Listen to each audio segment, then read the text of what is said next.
Ole Mualpui branch KGP YouTube channel thirtu zongzong te ama sa in chibai kan han book le chewa zanina he Pathian Fakna Ṭhalai hun kan thling le ta a kar masalama Pathian Fakna Ṭhalai kan ti chwa sakte min ngai hlut ziate kan shia ama sa in lom thu kan han soi masani se zanina hianin kan branch committee members ten Pathian Fakna Ṭhalai hun anron nei le dona atop thlengin minlo ngai thak sakin minlo en sakle turin kan in som ni ro se tuna hianin kan branch committee member te zingami pulal biak moya khyangte bula ka ding meka ama sain adu zong Ṭhalai sakna hun kan siam sakdon ani o idu zong ila du ber Pathian lamin han thlan sakte che o Pathian lai du ber em kan nei chuang lova atha ka diveka maro chu Ṭhalai kadil ru ne em min lu khat ve em tu conference labu number samthum parukna min truai zel don ti la kha kan du em ma kha kan thlang du ani ITI pastor biazai polinan saknge mai kha thiam takan sak kha kan thlang du ani o min shwai zel don ti chu engwanga thangnge I thlan chan te kha han soile la tiro hei Ṭhalai chana Ṭhalai te ami zaleng hi kan buai em ma mani na tu le poimo ate le ele bar zon na te kan buai em thina he kan ti na kong sang sanga hian han beidon chang te han mang an chang te han lungai chang te ya thina heng kan rong bol na te har sat na te min thlen thina amai ro chu heng har sat na zong kara po min thuai jel thin tu Pathian kan rong bol chan kan na ya hema wang hian hela hi tha ka ti a thu hi chu kan thlan chan ani ole thlan chan nei ro pui hle me chuanin thlan sak du te inei nge in karinga min han soi sak bok le tiro ole kan thlan sak du a chuan tuna kan member Kristian Ṭhalai Pawl member mun sanga ele bar zon na wangte te le zirlai la te tin lai kho chunga tol chunga te zong te tan alongoi thaka tan kan thlan sak ani tuna chuanin pulal biak moya khyangte Ṭhalai kan ngai thadona nga chumi ma chuan thil kan ti tir le lokanga karma salamin subscriber ten pungti te kan share comments lama te po chanin laula ti kan sha lom thu kan ron soya chuanin pubi ema hianin subscribe lau tam tak entu te zingai la fo karinga subscribe tura somnak soitir donani kan Ṭhalai puite thadem ngai taka video subscribe turinga som cheuni ole tuna chuanin pubi ema Ṭhalai kha ilongai thaila athlan sak zong ti khanin uluk deuin ilongai thabik donya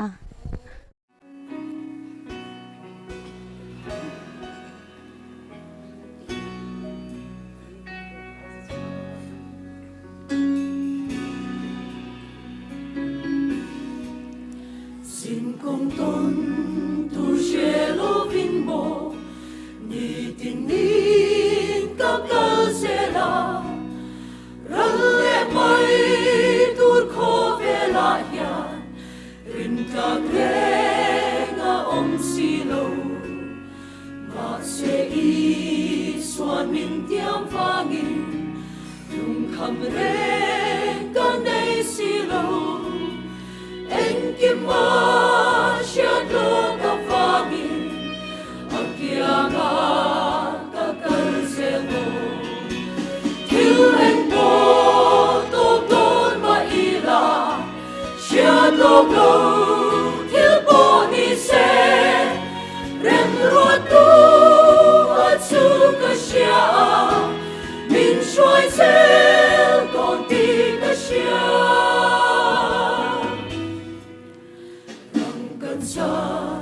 con khe lam pangin cô en lam ka so se ra boy mangan lo theng chi ma se ka puri min chok sang chi ram ni ta ngai lo na a chuan min tui zo na hul to an chung si ta biaram moya chuan min na chim ba le ga sa you and bo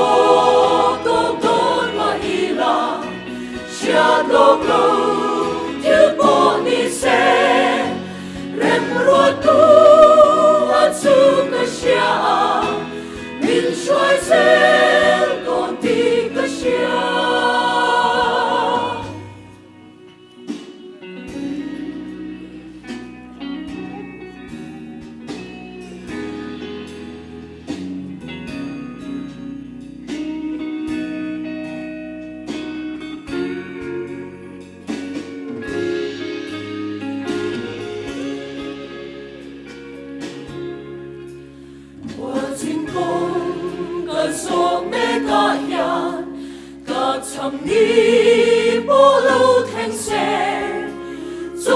lòng po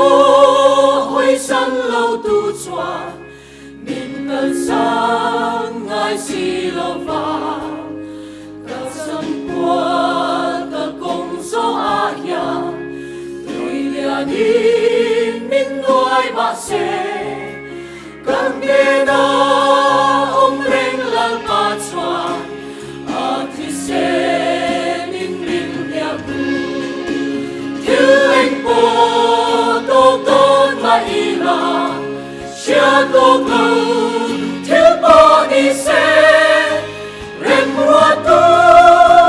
chu ka sia min soi se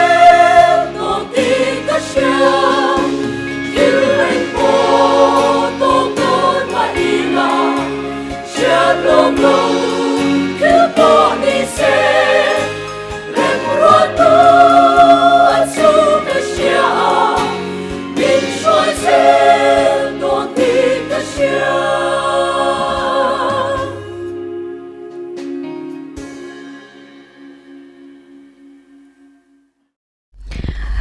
Branch committee member te zinga mi nula PC len munsiami bula ka ding le meka umuni hi kan branch tan hianin michangkai le poimo takani in ka sia chu wangin hla adu ber kan thlantir ma in zo na tem kan zo don ani hei tun kumchi ulo po hi committee member kumdanga tepo ilauni to chenin karinga tun kuman ni chan chi atitan enge icha du emo fuina angkhamina soisak ma saber phut te che kalome kumin chunga KGP committee member kumdangal ningai lo kumina han ni chante kan oma heng te tan hianin theitop chu in Pathian rongbol kan ni tin sia in KGP a committee member kan ni wang chawa active ni lawin Pathian rongbol kan ni awang so ka theitop chu a rongbol turin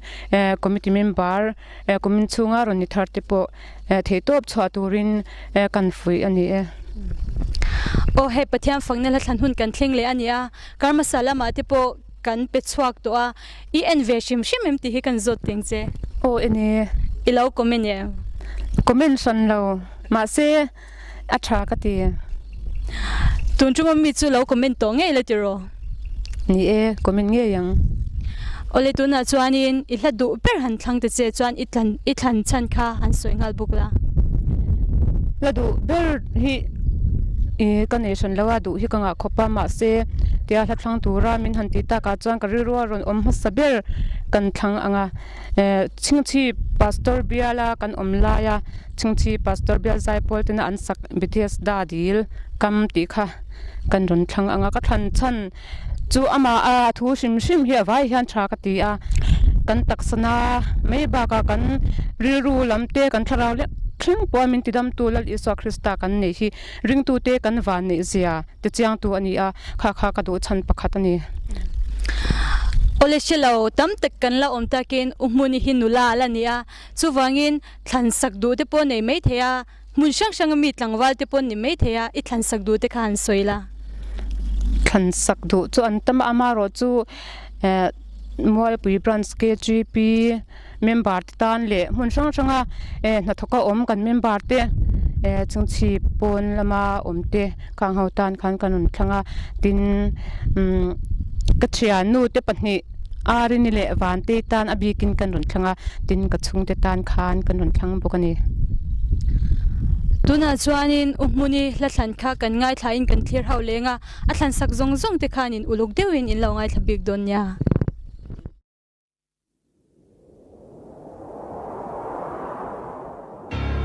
ani chuan kan nat na te phurin kan lung ngai na te po a phur nge ya ani chu kan bo chia na te awangin yamin na oma avuak na vual te a ti damin kan om ta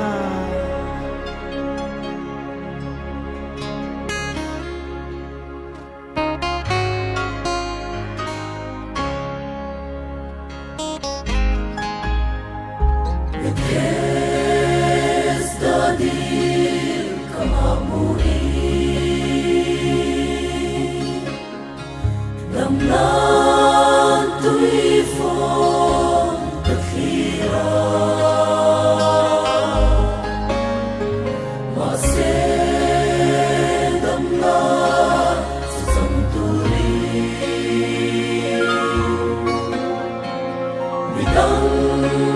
in min pen khal si chi ma se de mi ka sa tui fo na dang lo ma ila idam tu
Tuna hian Mualpui ka ushan zaipol conductor pulal dulaya bula ka ding meka alla du zong kan thlantir ma in zo na tlem kan han zo don ani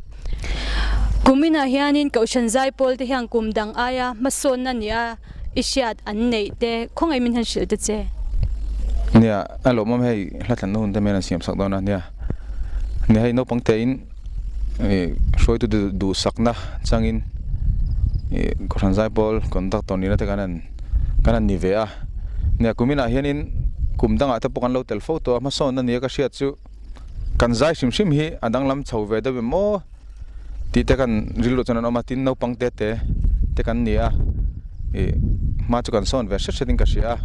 tin chuti ma son pup thei chu ni chung lawa zai po lang ta chu ata tol te te ni ma chu kan son chho ve zelin ka che kan zai ri rim ata po tuna hianin project ma chhop lai te kan nei emo ya hei kan ma hianin solfazir branch ina bot sai dona chunga ta chunin zaipol kai noi ve kan ya ti chuanin group zaipol in ti sian ate ania kan ma chhop chumi ba ka chunin ya tam theng bera hla zira larem hi kan ma chhop chuni maya in khom pui no te lo ma chunga da bot chunin ni kai bot sai chho ve zela chung te chuni maya kan ma chhop tam tak chu hei ke chi pil zirte kan nei china nia chuanin pathiani zante emo thil ti pui omin kaushanin hla kan rem china nia ta chuanin member te hianin idu khop an pha itm zaipola ani emo hla zir konga an phalawani chuanin heng aya ma son deu natura in fuina emo khamin han soi sakbukla ya ma son han ti chuanin du khop bising chu in du khop tak tak hiam theilawa I tunari hi chuanin kan chet vela sim hi zaipol biga po henin rin ai takin kan che veli mu anuama in social nan chonin ne mi sing chin social na tur om vek kan nia mana chu kan sei du jok chu ei no pangte te in mang thar tam tak te pokan oma kan ngai pe mo tlain ka sia zaipol hi kan thei don lo ponin mani te po in thiam lo lek lek khop teng an lo om chin ti te kan sia alo mo kho me kan ngai pe mo a social tur em chu ka selem lo ve hei pathian fakna la thlan hun kan mang ania ila du ber min han thlan sak te che nè ladu anti herin ladu tam takom thenga nè chumi zinga chuanin hei conference labu po awma number zat ka chia lawa I min mangai sia bachelor in sang sakha kan thlanga nge I thlan chan kha min han soi sak bukla hei mishing tak ponan ngai toila mishing te hianin nang poining ka ringa kai ma ni ta na tangkai te kai ma ni ta na til tha ti te lo hi chu mangaya vale wangai na thi hare memani itu tiang Pathian apo henin Pathian tane kan thanem lo ven top mayang ngai to na sual kan puwa ka tun ma tanga chut manin til ti sual tam tak ve ni thleng kan ne ya chuti lai kara Pathian ni na min mangai tlat sila hi ro pui ka dia chu ka than chana ni thlan sak du te in nge in karinga han soi ngala ya kalom ne hai thlan sak du ka san mi pui zong zong hela du tu zong zong ta kan thlan sak nga ti chonin abik takin chiampa sepa British Army ku lama ta kan thlan sak do ti chonin ka chiampa valtea tuna hem Pathian nen important sa kan nei me kan ni po ta kan thlan sak do chinga venga mi nia chona KTP member zong zong tele ka chung te tan kan thlan sak do tuna chuan pulel du la ya la thlan min mangai sia ti kha ilo ngai thlai ni lo thlir hawang u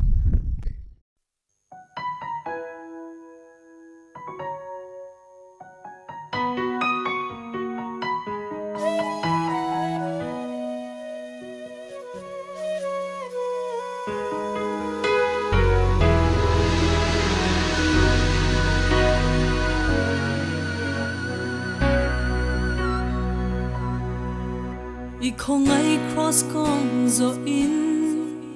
I rong bo lam tluang ka chui kong nuam le ha dam chang te po om chi kong ha thang le ra chia min shwai ni po hianin I rin nom zia min mu ti le chi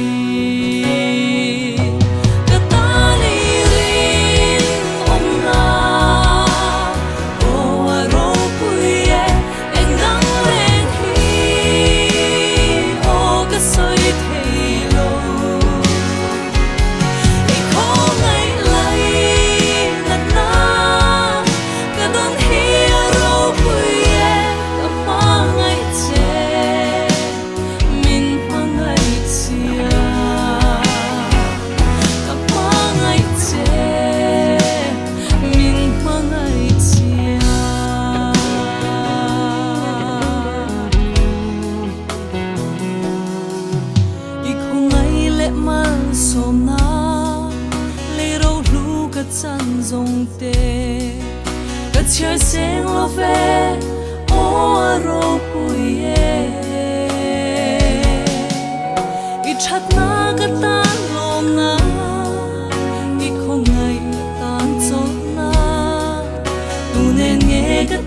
don che lalpa katani ring om na o aro puye engdang reng hi o ka soi thelo e ko mai lai na na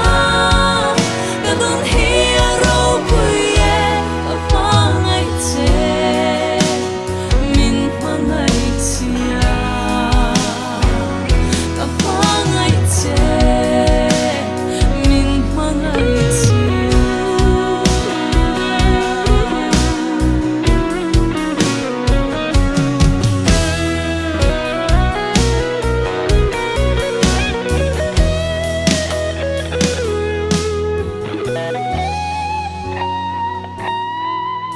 Hei hlan non ka du chi kanun le thei na te hi itan rim tu ya lo chang foro se mangai che ga thiam ne mo I du song ti mai lo chu ka mangai che min mangai sia katani rin om na o aro puye engdang reng hi o ka soi thelo e ko mai lai na na ka don hi aro puye ka pa ngai che min pa ngai chia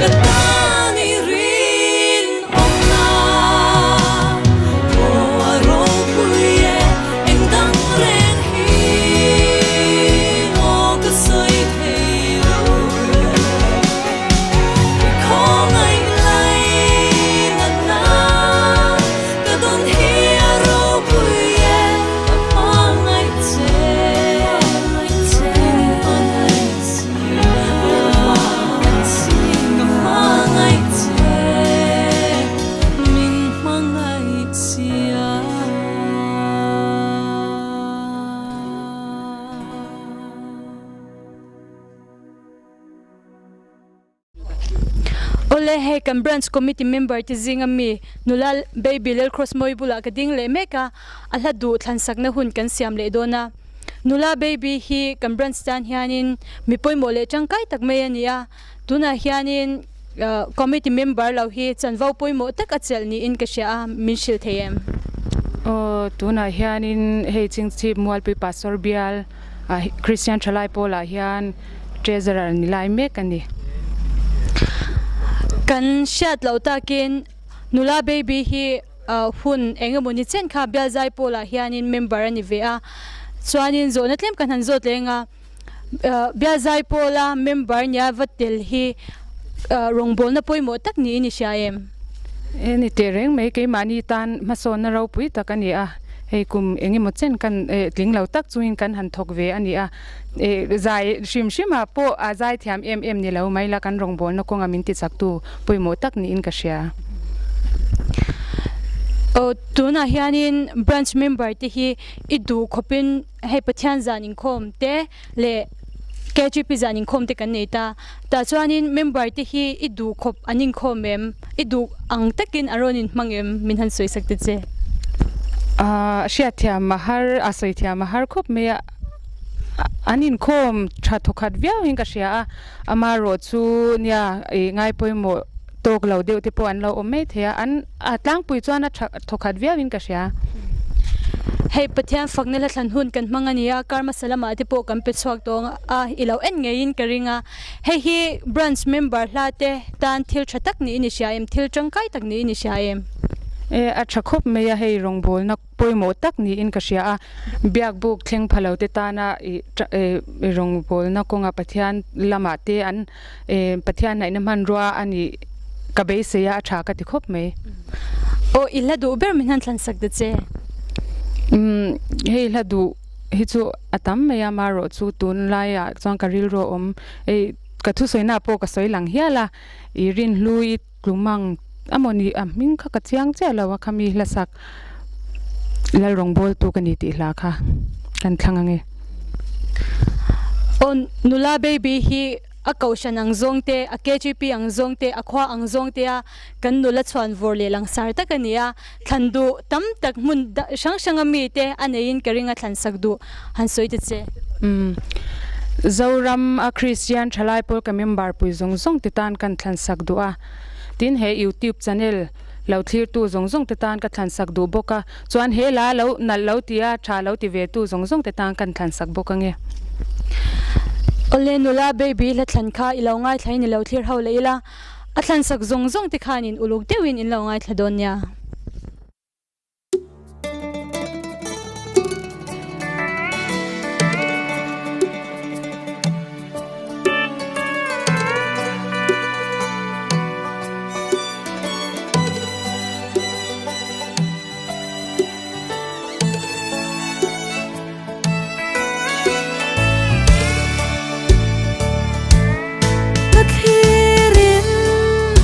Van râu quý gia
Pawl tuna hianin Mualpui branch KGP committee member te zinga mi tlangwa le za umabula ka ding meka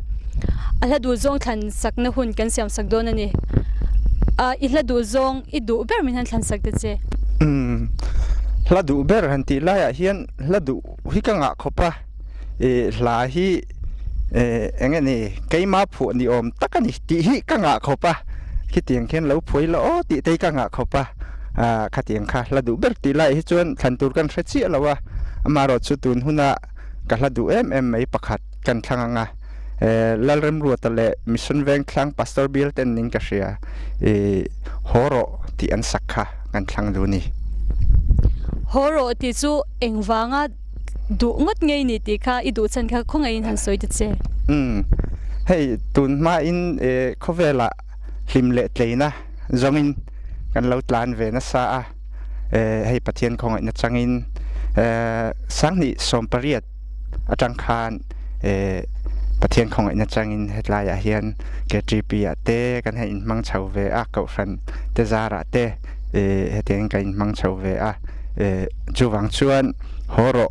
ti hi ka du maya kan nun hlui keima hi kai muthin ni la ka ngai thak hian keima nun hi ka muthin ani chuwang chon horo ti hi ka du ani tlangwal te la ni in ka sha chuwain thlan illa thlan chu thlan sak du te poi nei mai theya nula te pon lo ni mai theya han soi ve re la ne kan veng hetlaya kan KGP member pui te mai ba ka sang hi som pakua kum khan PBS ka training PBS ka training pui te zong fel tak te kha hang te kha kan thlan sak du tin ba ka hengtlaya kan thian te chu ka soitak ang khan khovela kan plan thina kan thian te tam tak khovela nomna hlimna la zong te an oma chung te tan chung kan thlan sak du abik takin chang thum na hi ka soi dik chi alo pon min do thiam ula kan soi ridu ka unaw eng huna nge khoi muna nge om mek le bum tu onem nu tieng chon rol lo kha cross thina ne tu pathian papa I suan ane a chandam du che ti lai hi karilu hi ne zual thina chuwang chuan khatlai kha kan soi rislam du angai thatura ka du te po khan uluk bik khan lo ngai tha ula ti lai kha kan soi du bok ani tlangwal za omala thlan horo ti kha ilo ngai thain ilo thlir haw le ila chuan a thlan sak bik zong te khan in uluk deuin ilo ngai thabik chho don nya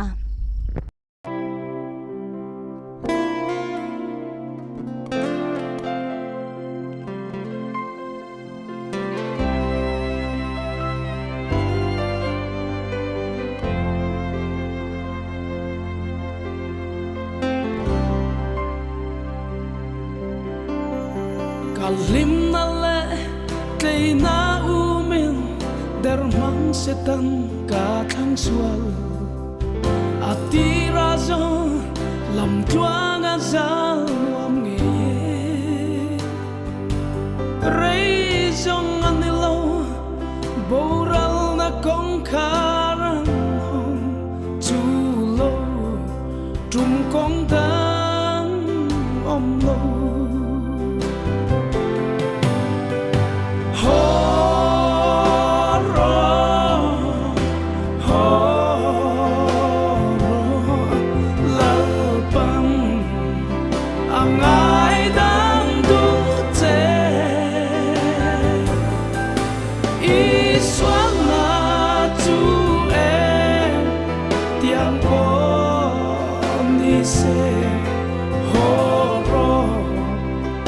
asil phai du che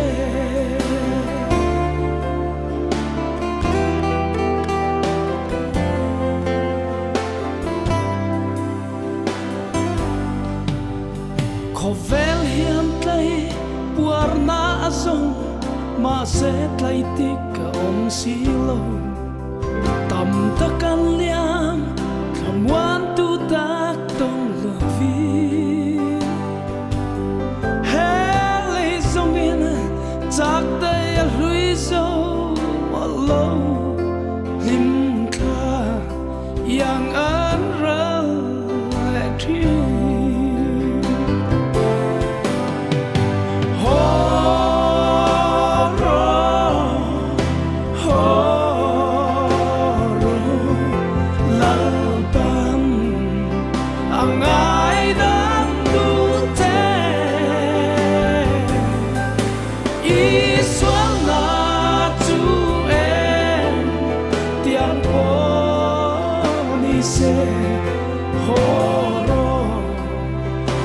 silfai du che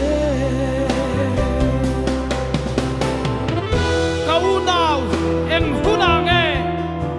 khoi munang e om me bum tu onem nu tiang i chon zor wa lo kha cross thin an he tu la li swang an ne a angai dam du cha a silfai du cha una em hunang e khoi munang e om me ke bum tu onem nu tiang i chon wa lo kha cross thin an he tu Pathian fa palal i suan ane a sangam du che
Ole he kan branch committee member te zingami nula lelchan himibula kachumeka adu zong la thlan sakna hun kan siam dona chumi main thil soidu tlem kaneya nula chani hi kan branch stan mai ni lo a kaushan ang zong pu in mi changkai takania kan biakin sakna konga hianin atha atho hnem emema kan saktira changa tun thleng hianin atha tho hnem te zingami ani in ka sha chuwain zona tlem ka zo dona ni tuna hianin kan kaushan biakin hi kumingzan ngin sakto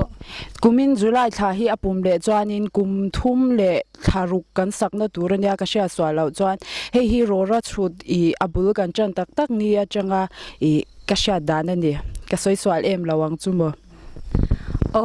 tuna hianin kan biakin sakhi engtiang nge an kalpui shevek law mai thea ma se sha chin te in in karinga in hlofa angin nge natlang angin an la kalpui I tuna hianin regular thokhi I ilhlofa hi an omboka I tuna hianin mi pakwa kan thok meka chuanin I achangin enge I engine ni anga te na ha thak deuh I kaush natlangina ati thei ang ho hi chu natlangan la kau thina ni o chung natlang ang kau hun chuanin an kau chin chuanin kaushan member ti an thok chuak tha in shaem o cha I akaushan ang enge ami zoram ang zong pon ti ila natlanga hi chuanin akaushan zonga po hianin thatho nember kan ni ka ring kan byak in saka hian ole tuna chuanin I hladu ber min han thlan sakte che I khovel ni na ti hla ram tharveng pastor bialina an sakha kan thlangange I thlan chan kha mi shil thei chuan min han soi sak bokla Khovela kan om chung chuanin har sat na te lungai na te kan tuar thina amai ro chu heng zong te hi I lalpan min mangai na kan sha chwa na man ruwa te alo ni thina chu wang chuanin I achang thumna a khanin I asoya he ha yanin ka du em chu wang chuanin kan thangani o kan brand chanin nula fel tak kan nei chau maya hei nula chani po hi oma chuwangin thansak du ribik riau te po nei mai theya chung te emo tlangwal te pon ni mai theya a thansak du te kha min han shil box sila o I kan branch member mundanga om zong te tan de I helai muna bia in sakna muna ni tinaka tho pui chin te tan kan thlangange tuna chuanin nula chani hlathan kha kan ngai thla in kan thlir haule anga a thlan sak zong te khanin in lo ngai thak sakanga chumi ma in a top ma in thil kan ti tir le lo kanga nula chani hi hei kan branch hianin YouTube channel kan nei ania chuta chuanin members tele alo en tu zong te kha subscribe turte comments turte le like alo share turte khanin minhan som sakta che Mualpui branch KGP YouTube channel hi mun shanshana kan member tele la subscribe lau tam takin omang ti kan ringa chung zong te mei ba ka kaushan mi pui te zong po in lau like in lau subscribe ve tu ring kan so ma che u o tuna chuanin nula chani la thlan kha ilo ngai thlai ni lo thir hawang u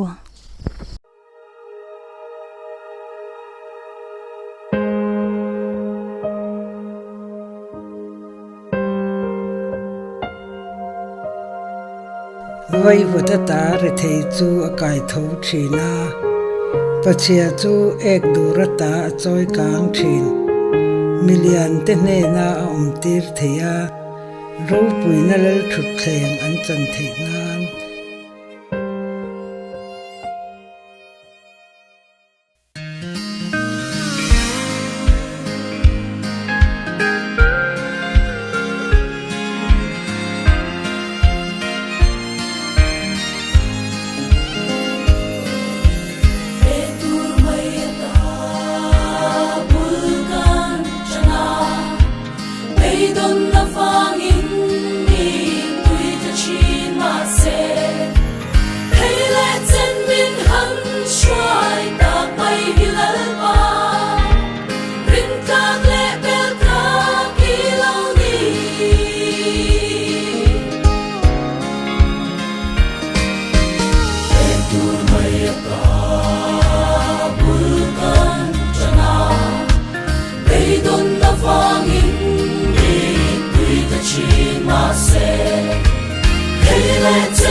Kristian ei hi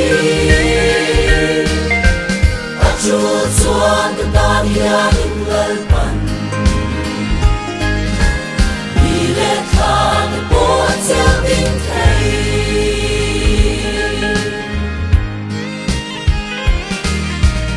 usit le me che bin ka oma van tuai na pu tu an mai in lalpa nang kadena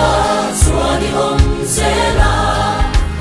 iro pui na in ka khata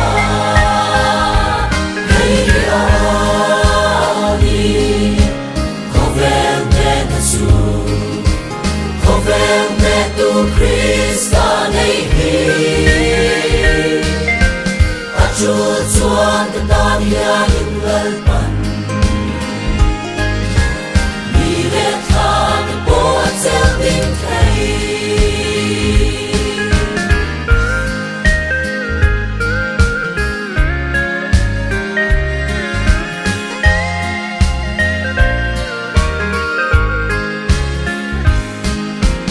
na thei lo ta sa such om na te to glow ni la lal ba mangai na hi ta pu fia ngai lo at siang zua chin tua na pu na hey ya ni kovel me na su kovel me tu Kristian nei hi chu chuan ta tan hian in lal pan ni le khan po chel ding thei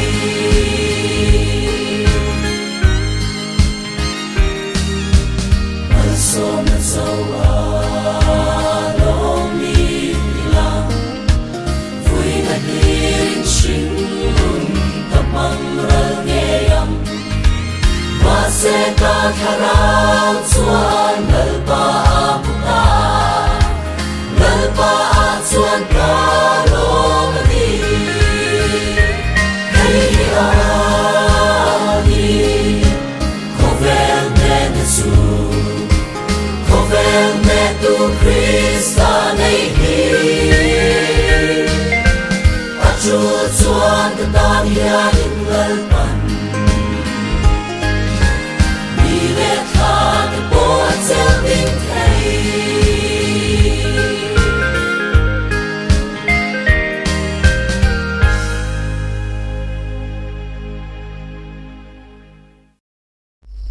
ole khati zong kha tun chu mata na Pathian Fakna la Thlan hun kan man hau thei te chu ania kan program hi kar le Pathian ni zan lama ti chwale tumania minlo thlir sakle chau ula swanin kar masalama kan Pathian Fakna la Thlan hun kan man haute in ngai hlu ti kan sha lom thu kan han soile ni se swanin kan YouTube channel hi lo le subscribe lo zong zong ti khanin minlo subscribe sakle ula swanin minlo comment sakin minlo share sak ula minlo like sak chau bok don nya